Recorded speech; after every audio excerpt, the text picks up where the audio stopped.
This conference will now be recorded. Sorry.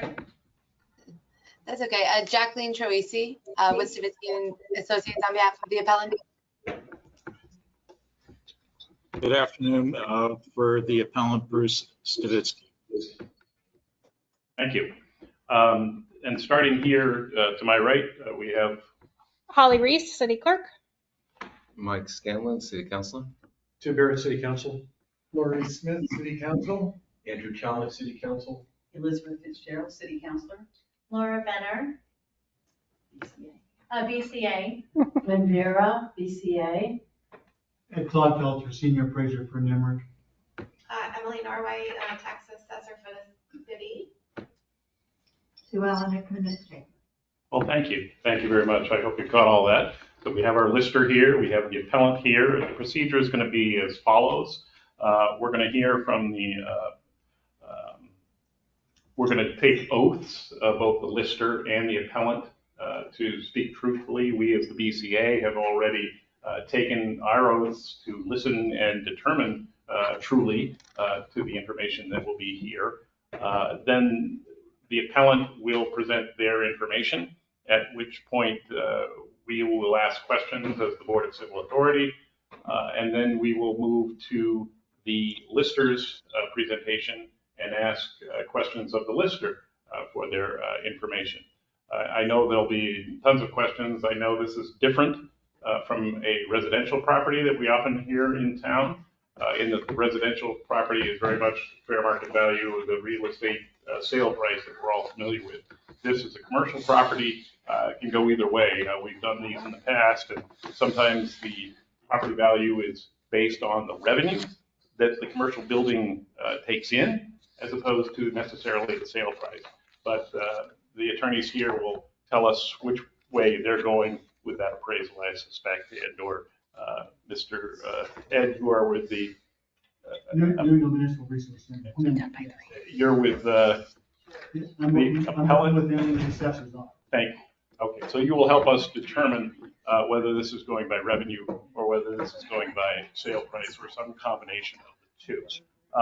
After hearing both parties, the appellant and the lister making their presentation and having questions answered by the BCA, we will then proceed to appoint an inspection team. Our quorum for hearing tax appeals is 3 members, and our inspection team will be 3 members. And we will go out and inspect the property with a report by that inspection team made up of the members of the BCA that will volunteer. And we will then reconvene to hear that inspection report at a future date within the next 30 days. We'll set that date before we're done here today. So we'll source out who is on our inspection team, a minimum of 3. We'll get that report, we'll reconvene, you all will be back here, and then we will make a determination based on that. As far as the determination goes. Or you guys already fine, okay.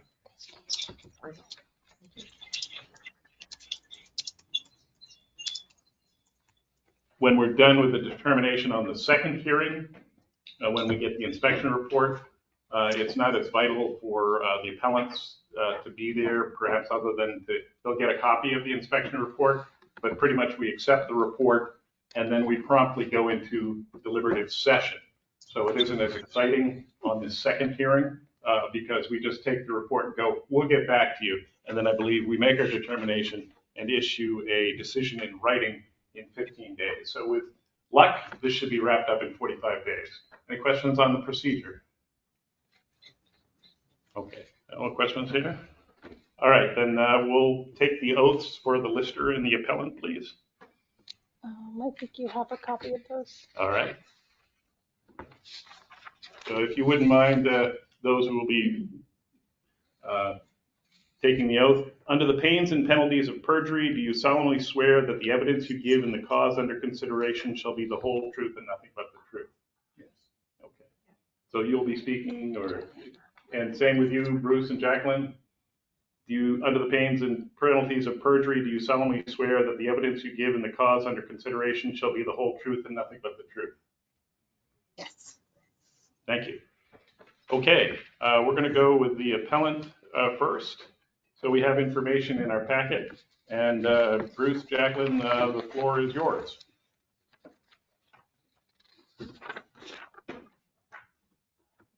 All right, I'm so muted. Okay, so the subject property is a Walgreens pharmacy store.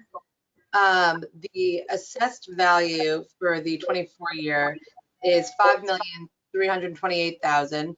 What the CLA is 82.54%, which would be a fair market value of $6,455,052. More specifically, the commercial ratio for South Burlington was 75.83%, which would be a fair market value of $7,026,243. This is about $268 a square foot. This property actually previously was reduced in 2021 when the ratio was at 100%. Initially, it was set at $7 million about, and it was reduced to this current assessed value. So if you look at our analysis on page 2, or page 1 actually of our packet. What page, Jacqueline? Page 1, apologies. We were definitely, if you look at the, page 2 and 3 as well, you'll see that the market rent, the market vacancy, the market cap is actually below what we used in the interest of just, trying to come to, something that everyone would be able to agree to, and really taking the value back to that 5.2 or 5.3 number. Something about the store worth noting is that it is 26,000 square feet, but 10,000 of that square footage is actually second floor space that's not used for the retail purposes of the store at all. It's actually, you have to go in a back door, up a staircase. There's no entryway. It couldn't be used for retail purposes. So really the 26,000 square feet at a retail rent is above, because 10,000 of that square footage should not be, using a retail rent. But again, this is kind of all in the interest of trying to come together and agree to something. And on the page 4 and 5 and 6 of our packet is just a kind of a comparable sale for a store that's sold in Massachusetts. This store, it sold at 2.2, which was, and it was a 15,000 square foot property, so it sold about $166 a square foot. And again, we're seeking about $200 per square foot. The fair market value is either using the CLA at $245 a square foot, or using the commercial specific ratio for South Burlington at $268 a square foot. And that's basically the overview of our evidence. Great. Questions? How many square feet was the comparable? I'm sorry, what was that? How many square feet was the comparable in Taunton, Massachusetts? 13,000, close to 14. And your point was that because 10,000 of the 26,000 is not useful, in effect, the Farrell Street property is 16,000 square feet, comparable to the Taunton one. Right, exactly. Hang on a second. I forgot to introduce our parcel number and property location, so I'm going to insert that right now. This is very important for our detail oriented. The parcel ID number is 067000514. The address is 514 Farrell Street in South Burlington for this hearing.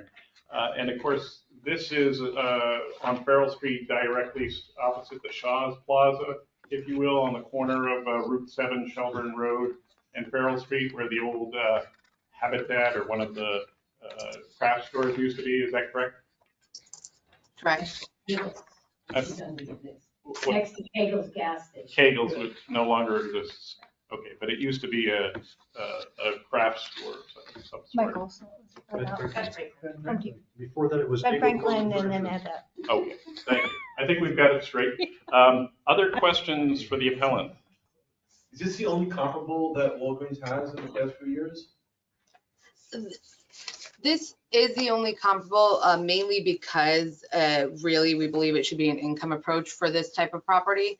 But there, I believe if you looked at the sales used in the town for determining the ratio, they were all also, none of them were at the value. Obviously, it's all different stores, so it's not necessarily kind of in the same group, but that is the only comp presented today.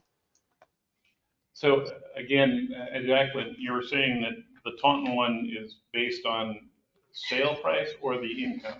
I wasn't clear on what you had said. The sound of That's sales price. the sales price. Okay. Thank you. Lynn. What is the second floor, what was the second floor used for here in South Burlington? Normally it would space like this. It's not even used for office space. The employees are downstairs. It's likely just used for storage and kind of overflow stuff. Is there an elevator to it? No, just a staircase, and I'm sorry, I should say that based on our discussions with the store manager, it's just a staircase that obviously I know you guys are going to do the inspection, so that will be confirmed. But from our discussion, the understanding is it's just a staircase. Some of the workers who were there weren't even aware there was a second floor. So that's why it's, like I said, the staircase is behind a locked door. So they weren't even aware it was up there. So my understanding is that there's not an elevator. Okay, thank you.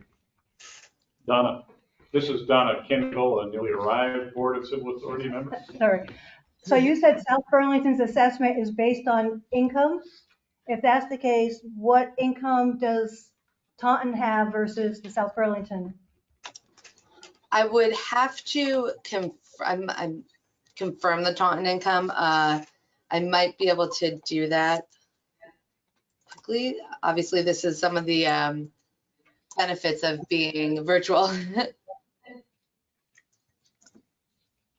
Looks like, and unfortunately this isn't, well, it should still be accurate, although it's a little outdated. Unfortunately, actually, I don't have the Taunton income. The Taunton, just to explain, the Taunton sales price was more so used just as a comparison as a Walgreens store that had sold recently. I didn't understand what you had just said. Could you repeat that? Yep, absolutely. So the Taunton sales price, it was really just to show a Walgreens property that sold recently. It's not necessarily,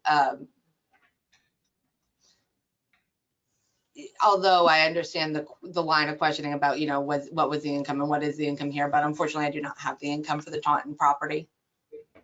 But are you saying that you're not putting that sales forth as a comparable? No, I'm not. No, I am not saying that. Sorry. I'm just saying that I don't have the actual data for the income for the Taunton property. All right, but we're sticking in making our determination on the sales price of the fair market value of the building itself. Is that correct? Correct. Okay. Are we clear on that? So we don't need to worry, do we, about the income, is what you're telling us?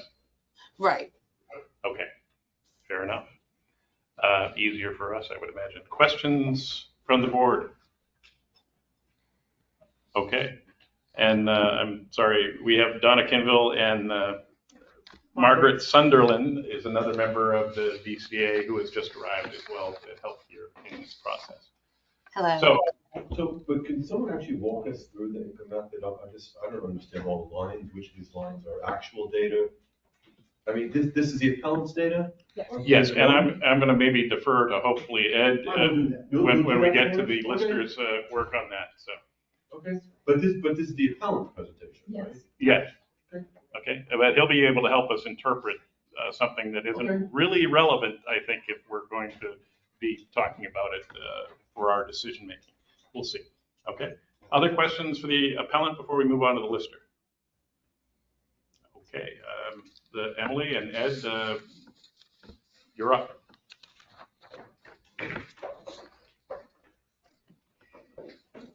I didn't expect it to be crowds. So I have 9 copies. I can make I'm not some. sure how you want to distribute those around, take a look at. I'm just basically going to walk through this. There's- Again, I apologize. You probably have a thing here called a copier. I have two more. How about I'll go make some more. We'll share. You sure? Yeah. Okay. No, you can have that. I just need to not write on this one. And I'm sorry, I don't believe we got a electronic version of this. It's there. Yep, I can scan it and send it to you. Why don't I go do that right now? I appreciate that. Yep. You want me to wait? It's gonna take just a second. It'll take 2 minutes, so I guess wait. I don't have any jokes to tell. And I'm not a very good singer or dancer. So I guess we'll just have Can to- you My perhaps jokes in the are process, appropriate. Ed, can you answer Andrew's question about income-based evaluation? So basically what you're doing is you're looking at, I'm submitting their pro forma as well. So we do have that in common. So they're showing the 26,340 square feet, and they're using they went to CoStar, which is a company that compiles information about rents and expenses and cap rates and things like that around the country. And they're a very standard and prominent company. And they're saying that the market rent for a property like this would be $17 a square foot. So that times the basic square footage, you get potential gross income of $447,780.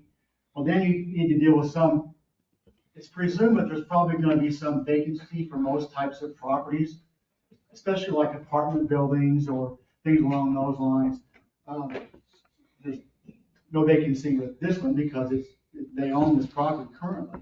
But typically, some vacancy is attributed to properties, vacancy and expenses, lack of things that are available for rent, or expenses and recouping what the rent might be. So vacancy and collection also, they're assigning 5% here. And that gives you an effective gross income. And then you need to pick out some expenses. Ed, Yes. are you referring to their page 3? Are you? I am, under their page. Their page 3, thank you. I'm just So I'm gonna submit the same thing. So, What order is that So that's this in? I page. have no idea.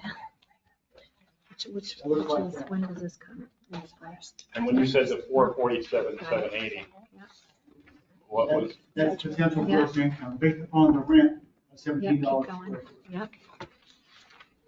Yep, I thought it went there. 26,340 square feet. and that would be a yearly 447,780, almost $500,000. That's what they would expect to get annually. Okay. But they're not arguing on this basis, are they? They are not. Okay. But they could. Is that correct, Ed? Say that again? They could make an argument based on income, with showing income from various other stores, showing income from this store in South Burlington. And They could, yeah, but they haven't. but they have. Thank you.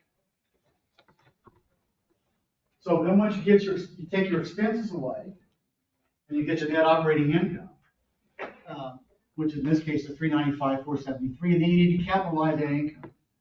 And they've gone again back to CoStar and saying it's $7, it's 7.5. So you divide the $395,473 by 0.075, as you capitalize that income, and the value comes out to $5.27278 million. And where do you see that?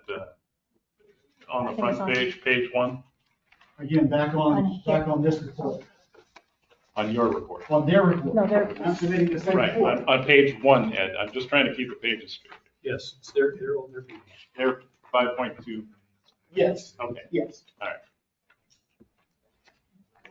So in effect, they've used some form of national clearinghouse, taking income to come up with a fair market value sales price for the building. Is And that correct? just to clarify, even though it is a national resource, it does actually look at the local markets.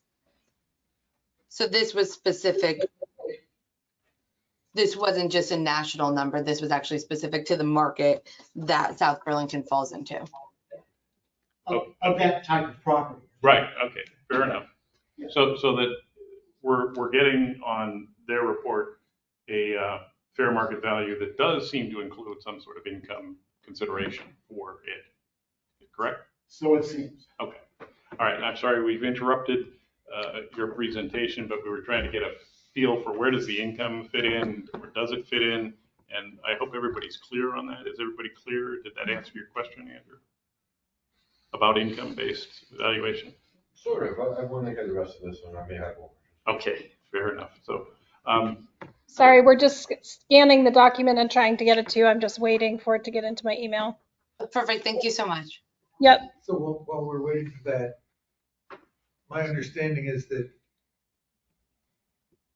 their presentation is not based on sales, but this says that it is based on sales. So I'm not quite sure that it is, right? Yeah, that was my question. Wait, can we go back to the appellant? What are you claiming is the value and on what basis? Is it this analysis on page 1 that we just went through? Yes, that's correct. So you're saying the value is 5,272,000, and our assessor is saying the value is 5,327,000. That's the No, so we're saying that the fair market value is 5.2. The fair market value of the property is actually at, depending on which ratio you're applying, either 6.4 or 7 million. And so just to kind of add some background, the assessed value is what you are taxed upon, but then you apply an equalization ratio to that value to determine what the fair market value is. And the South Burlington CLA is 82.54%, which is an average. And that would set the fair market value at 6.4 million, roughly. Are you claiming the assessed value is like 3.8 something? What number are you saying is the assessed value? So is right. Okay. So if you take our 5.2 and you apply the ratio, it would put it if you apply the CLA, it would take you to 4.3. So you're saying the assessed value should be 4.3? Yes, exactly. And we're saying the assessed value, our assessor is saying 5.3. Okay. Where is the 4.3 million number in your packet? It's essentially just applying that ratio to the fair market value. And when you do that, it's so when you take the 5.2 and you multiply it by the 82.54%, it would take you to the 4.3. so Jacqueline, we're looking for where in your 6 pages. It's not really, because what we're talking about is what is the fair market value of the property when you're trying to determine the value. And so it's more so the assessed value calculation is really what you would do to determine if there was a reduction in the savings, but we're arguing on the basis of what the fair market value is for the property. All right, so I think we'll need to hear from the lister if this 5.328, which is what South Burlington is showing, is the value, and if they're arguing for 5.2 or something lower. So I think we need to get back to the lister to get their version of the value and what the appellant is asking for. And how the CLA plays into this. Yes. I just sent the packets. Thank you. All right, so you should be getting the email remotely, Jacqueline and Bruce. Okay. So continue your presentation, please, lister. So I think we have to tell the story. Okay? What we have to do. So the first sheet I gave you was just a cover sort of a sheet. And on there, it talks about parcel ID and the location, a nice, beautiful picture of the property that's there. In the bottom right, I show the income value that's currently used is $5,328,000. So, and that's the point I'm going to make from this. If you go to the second page, this is a copy of off the grand list. So that 5.2 million is what's being used as the valuation. This is not a cost approach, which is what a lot of your properties have been. Some properties have been done in South Burlington and across the state are done that way. So when the South Burlington completed their reappraisal, they primarily focused on using an income approach for a lot of the properties. So then I'm just showing you that really is the 5.3 million. You go to the next page and you have a copy of the sketch. that the company did the appraisal that they provided up to the city. You notice the square footage is different from what they're saying, and we'll talk about that in just a second, but it's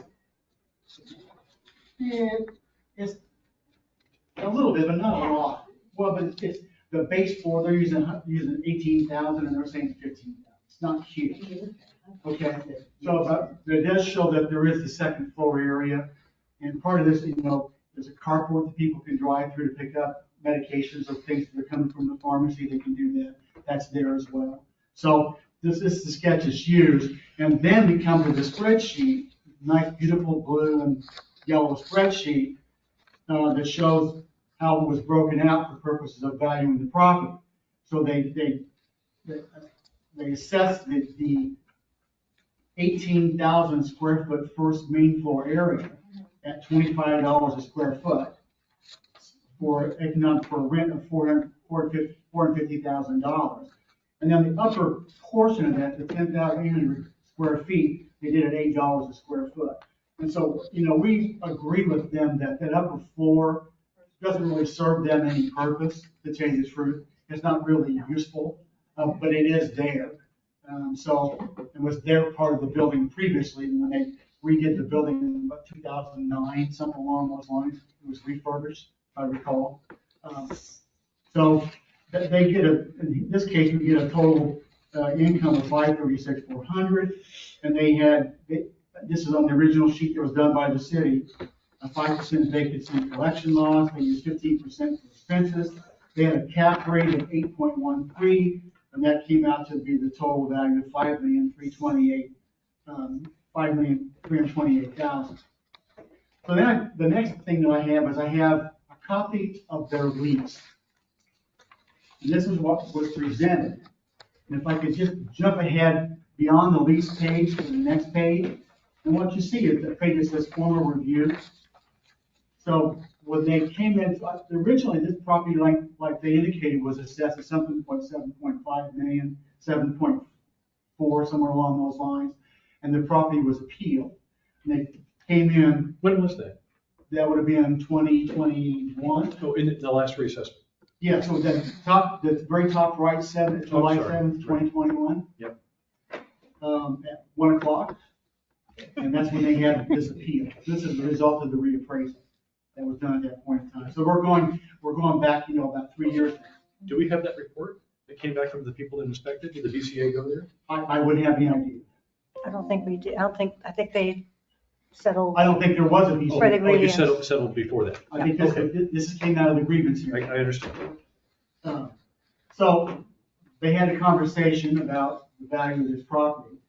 And see, it was 7.5 million, and there's a note that at the bottom that says reduce it to 5.4.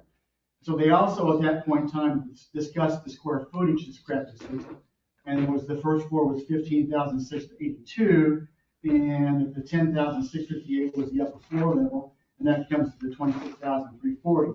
I'm going to show you where that comes from when I talk about the lease in just a second. So the page we just previously did. But it was a 75-year lease starting from 2009.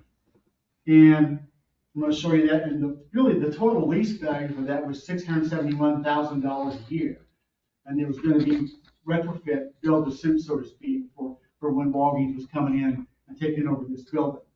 And so if you take that 671 gross income, which what the lease rate was, $25 a square foot, which is what was agreed to, by the square footage, it comes out to $25 a square foot. So that was the long-term lease rate of this property for 75 years. Now, then subsequent to that, in 12/23/19, this started in 2009. Walgreens bought out the lease. They paid $10,850,000 for the lease. So that then went away. They bought themselves out. And what was the year was that? That was in December 23rd, 2019. And that's also on the very front page here. Information is down towards the bottom, the center. The sales information, the information right there. What was the rent in the year before the lease was bought out? Because I see here it's a fixed rent plus a variable rent, depending upon sales. Do we know what the actual rent was in the year of sale? It was actually, at the year of this, it was $25 a square foot. Then there was some other There was things. no variable rent paid that year? Well, there might have been. I'm asking if these folks online know, right, they're representing Walgreens. Do you know what the rent was for this store in 2019? I'm sorry, was that the question here? Yeah, Yes. do you know what the It actual was rent repeat was? that, sorry, throughout the term, it says 617. I didn't hear. Could you repeat that, please?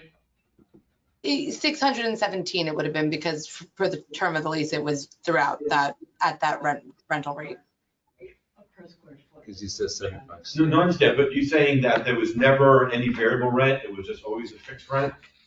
Under the lease, fixed So rent, variable rent. typically Walgreens has these terms in, but that's never actually, there's no percentage rent is not applied. They normally don't reach the threshold. So it is likely that there was not a, I would have to confirm specifically for the 2019, but that's. Can I explain that? Is it okay if I explain that? So what they had in the lease was, there were these contingencies, and if they didn't meet certain levels of sales, then the rates were gonna be adjusted from that. So as long as that met those contingencies, those variable things we're talking about, then the rent maintained at the 600. Plus, it seems like it can go up. Well, it could, but I don't know that it did. That's what I'm asking. Yeah. I don't know. And That's what just- they're. Sorry, apologies. The only, so just typically the way these leases are structured in the terms is that it's very rare, just in general, through all Walgreens leases that we've seen, that they actually hit that threshold. Normally, just the rate is there because the margin, the number that they'd have to hit is so high, and it's kind of intentional in that way. 25 square foot that you're calculating is for the gross area, including the second floor, or just the first floor? It did. Both. It did for both. Yeah. Both, okay. Yep. It did for both. So say 617 divided by 26,000 is 25. It was. Okay. Yes. So that was the term of the lease when they took over the building, and a 75-year lease. And then they purchased that lease after 10 years or so, then supposedly then they own the property, so it wasn't really an issue anymore. But the market rent, that's my point. The market rent was $25 a square foot. If you could just That's right. clarify again, if I can just clarify again what your answer to Andrew's question, that the square footage for both the floors was 25 for the It total. was 26,340. 26,340. And it was $25 a square foot. Yes. Because here you have, because I'm just trying to, first floor 25, 8 square foot, second floor. Yes. So it was not valued that way. Okay. It was an effort to somewhat account for the second floor not being really productive. But you're saying based upon what they actually paid? Yeah. You calculate the rent as $25 a square foot Yes. for the entire building? Yes. Okay. And then there was an adjustment made in 2021. Can we continue? Yes. Thank you. So the gross rent was $671,000, and the 26,340 was $25.48 a square foot each year, what the rent was. And then I've already gone over the sheet that John Valente had with Bruce at the time of the appeal. And then the next page that I had was what they submitted in their pro forma. They submitted to the city during grievances this year. And they were using what we talked about. They used the CoStar rent per square foot at $17 a square foot. And they had vacancy at 5%. They then had their expenses. The net operating income was $395,473. They said CoStar had a 7.5 cap rate. And so the value was $5,272,978. So that's what they came up with for the value of the property. And Ed, let me ask you straight up, since the numbers are very close together, but the Yes. city's 5.328, is their 5.272 comparable to that 5.328? I think so. As far as apples to apples? I think so, yeah. Regardless of all the cost Yeah, approach, yeah, income yeah. approach, whatever. So that, Okay. Except they're trying to say that the 5.72 is the appraised value, not the assessed value. They're trying to say that they're asking for an assessed value of 4.3. Is that right? Can we confirm that? Yeah. It's not gonna make a difference. Are you claiming the assessed value at 4.3? So just to clarify, that's what we would be requesting, because the fair market value for the town is at 6.4 million, applying the ratio. It's not at the 5.3. That's the assessed value. So even though that's what you're taxed on, the town is, by applying their ratio, you're saying the value of the property, the fair market value at, going to market is actually at 6.4 million. So again, we're not seeing on your evidence to us where you're requesting 4.3 million. We're So seeing just to clarify, what seems to be comparable to us is you're showing us a 5.272, correct? Which compares to the city's 6.455, correct? and yes, the 5.2 compares to the city's 6.455. So that's the market value. So at the top, how it says the 24 assessed value is 5.3, but the 24 fair market value is 6.4. It's really comparing the 6.4 to the 5.2.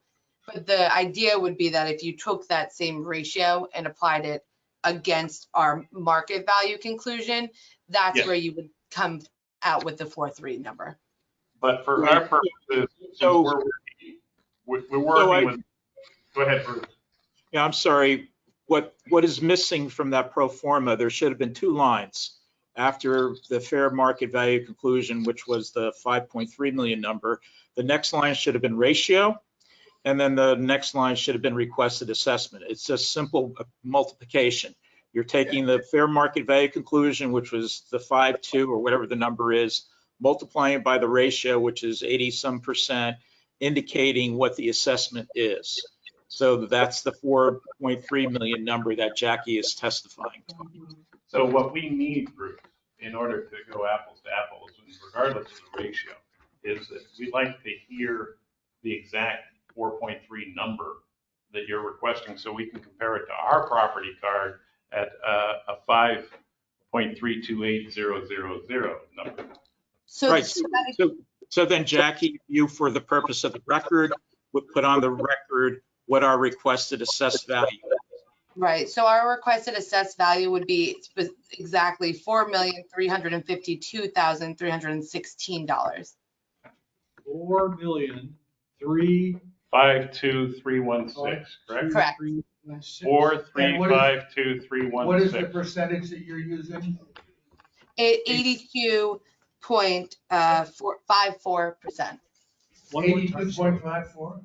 82.54 as your CLA ratio, correct? Correct. Lynn?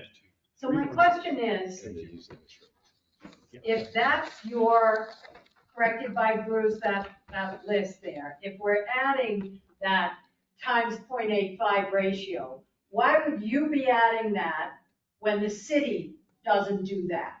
Because we're very close if we weren't doing this 0.85.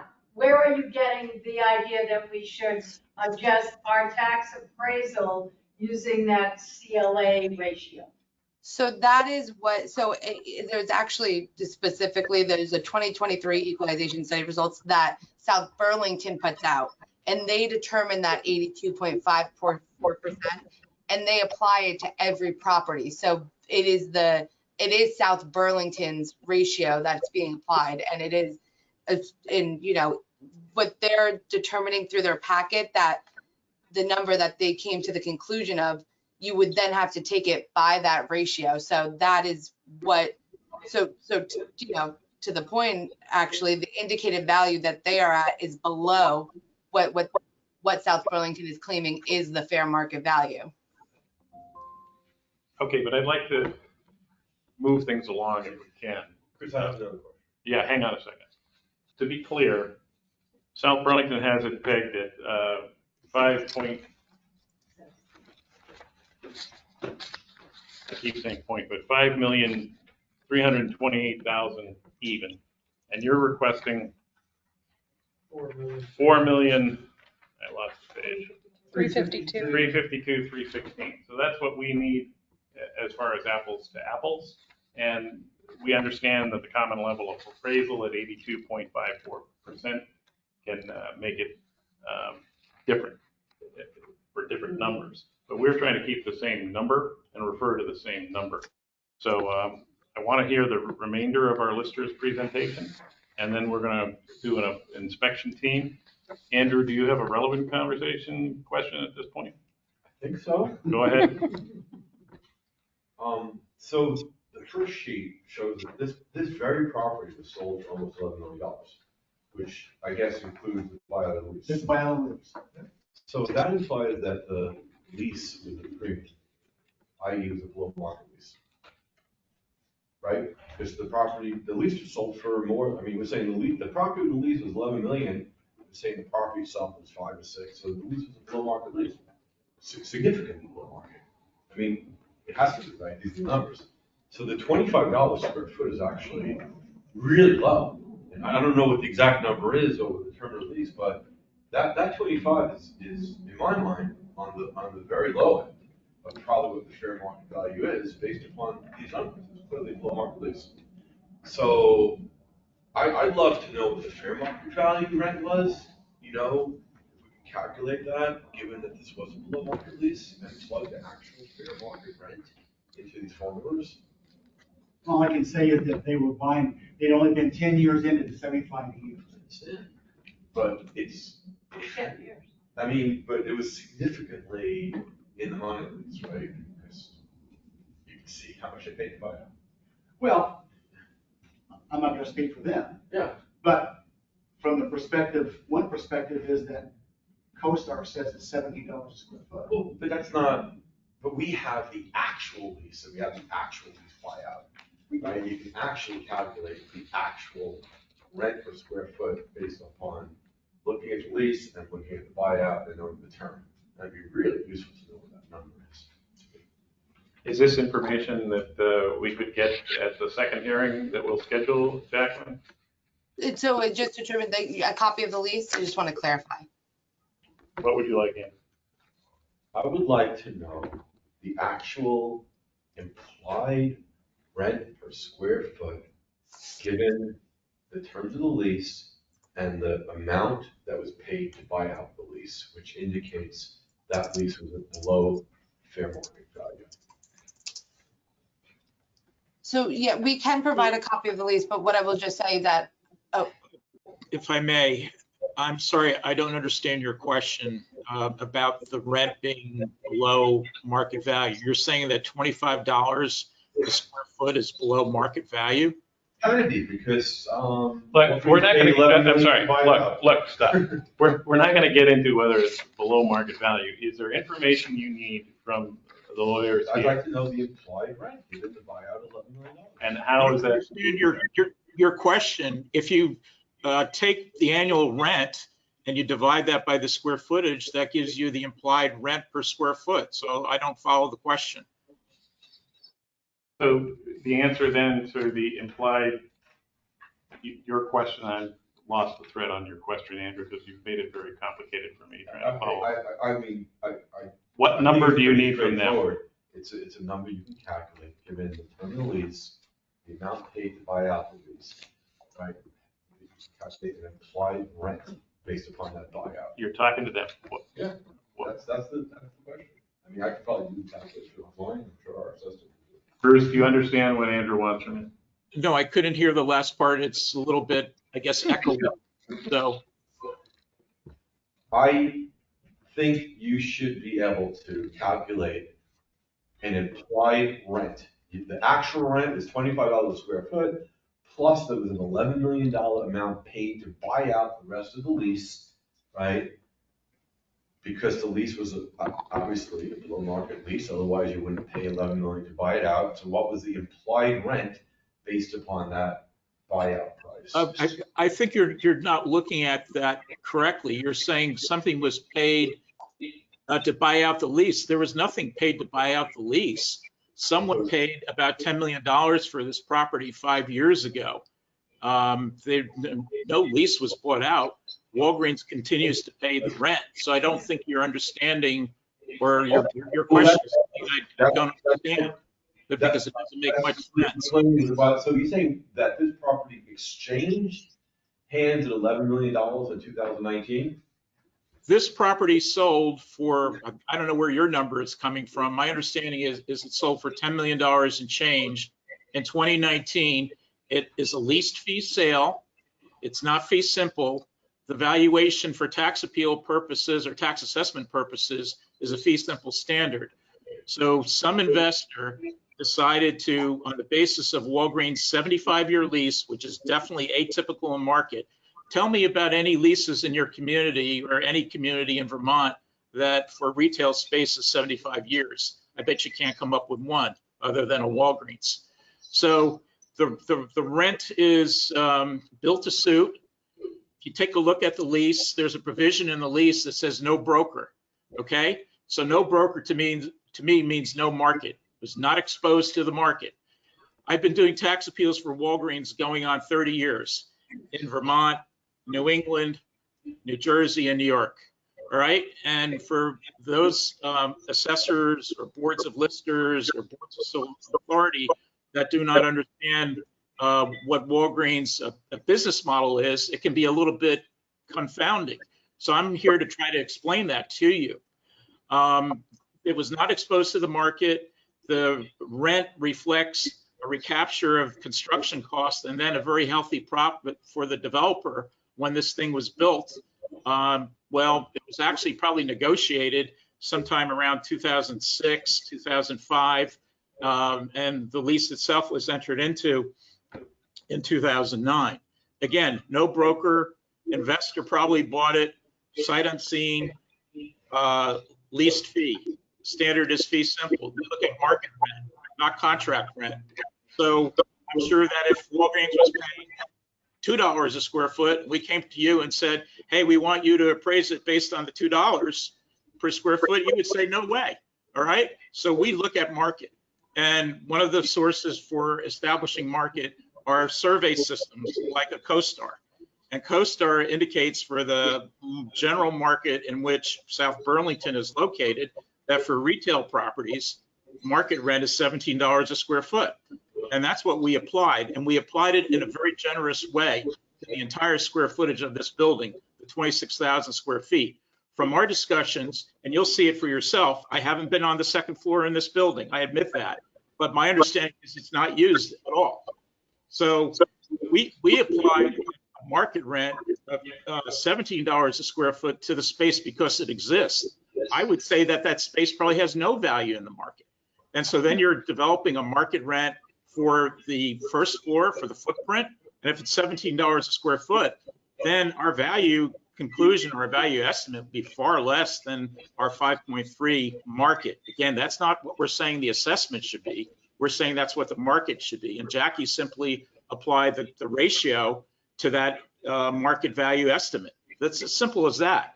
But I can understand, and hopefully if you have questions, I want to try to explain that to you because I've been doing this work for Walgreens for many, many years, and this issue comes up all the time.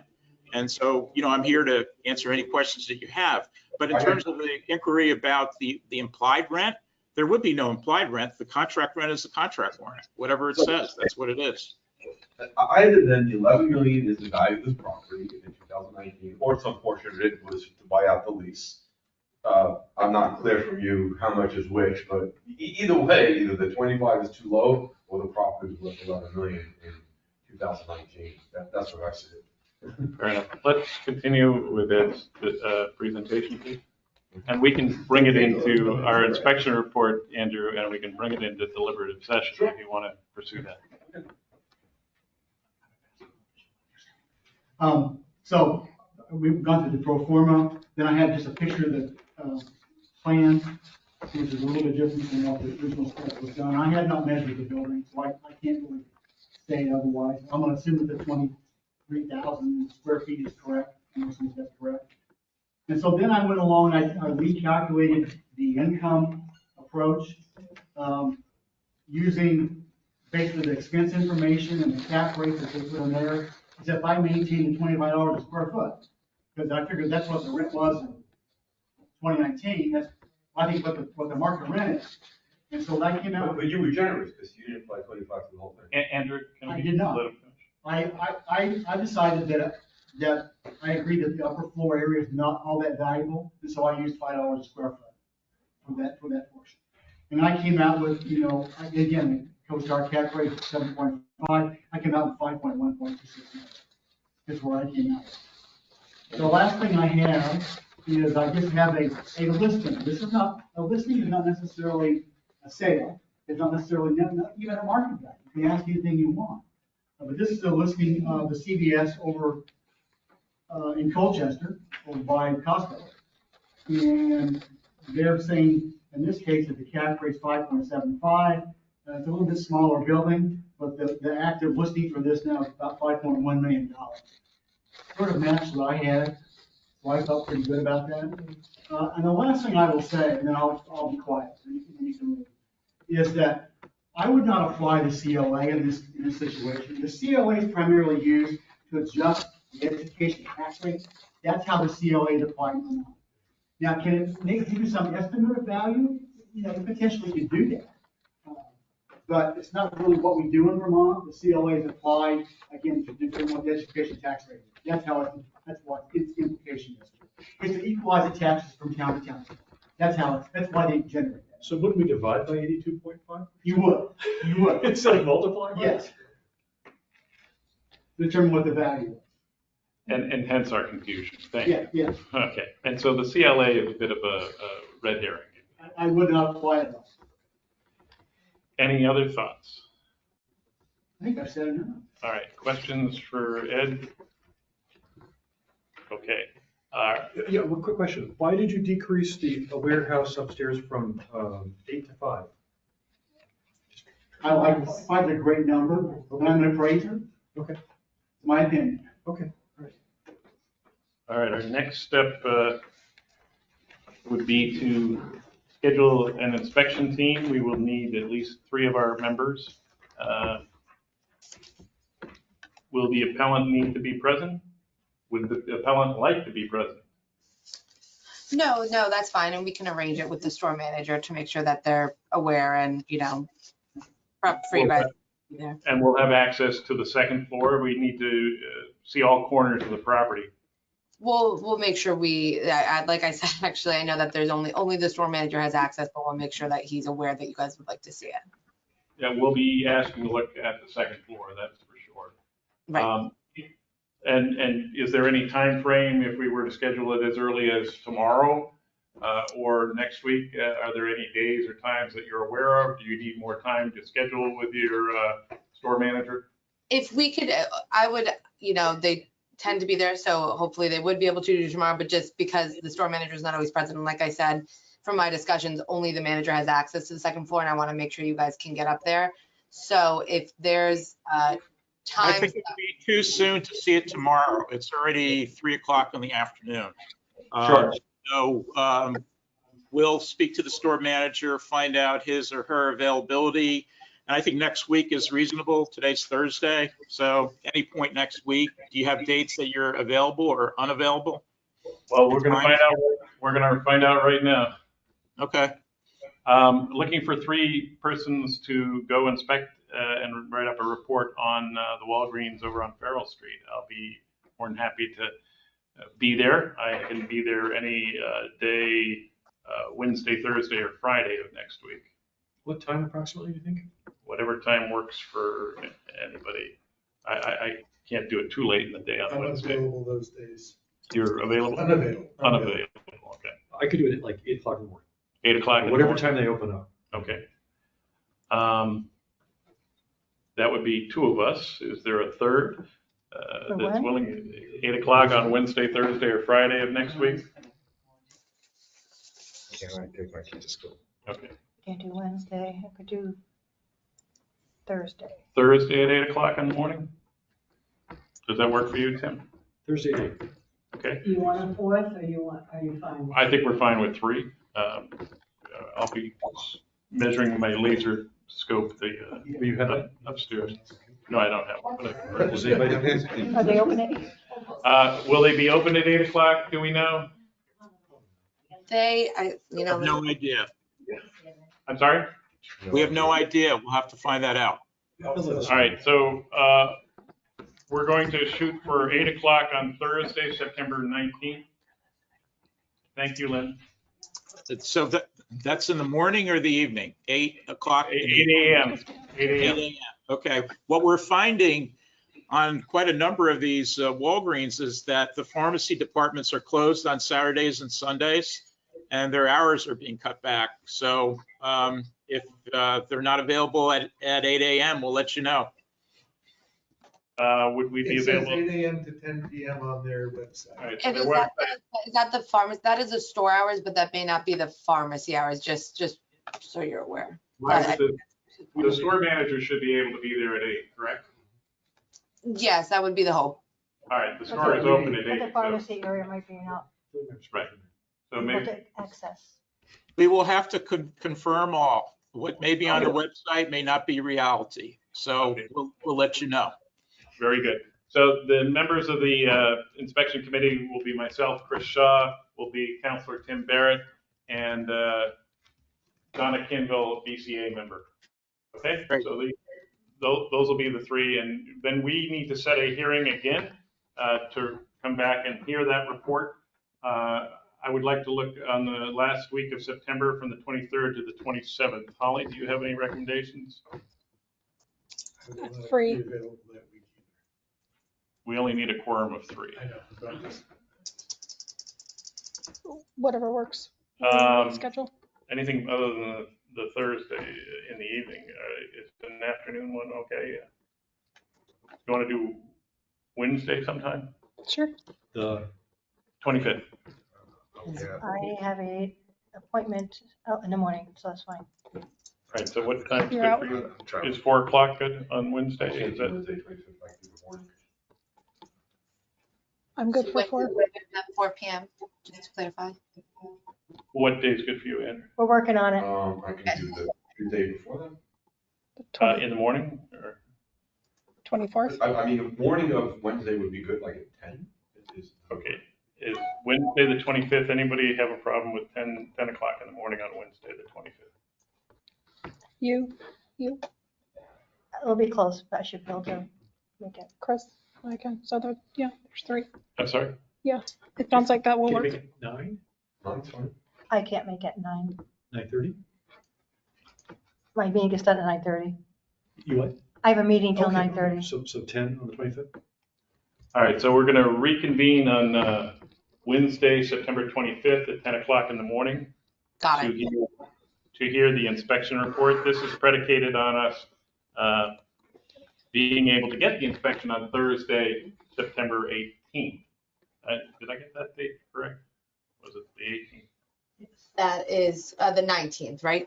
19th, I'm sorry. So 8 o'clock, Thursday, the 19th, and then Wednesday, 10 o'clock, September 25th for the next hearing. Does that help? Are we good? That works. Okay, so what I'll need is to close the hearing for the inspections, and we're going to reconvene on the 25th at 10 o'clock for the purposes of receiving the report, at which point we will then go into deliberative session and issue a written response. Helpful? Okay. So I don't think I had a motion to open the hearing. I had a motion to close the hearing. Motion So to moved. Second. Thank you. All those in favor, aye. Aye. Thank you very much, attorneys. Yeah, thank you so much for your time. We appreciate it. Have a great day. On the 25th. Bye. Thank you.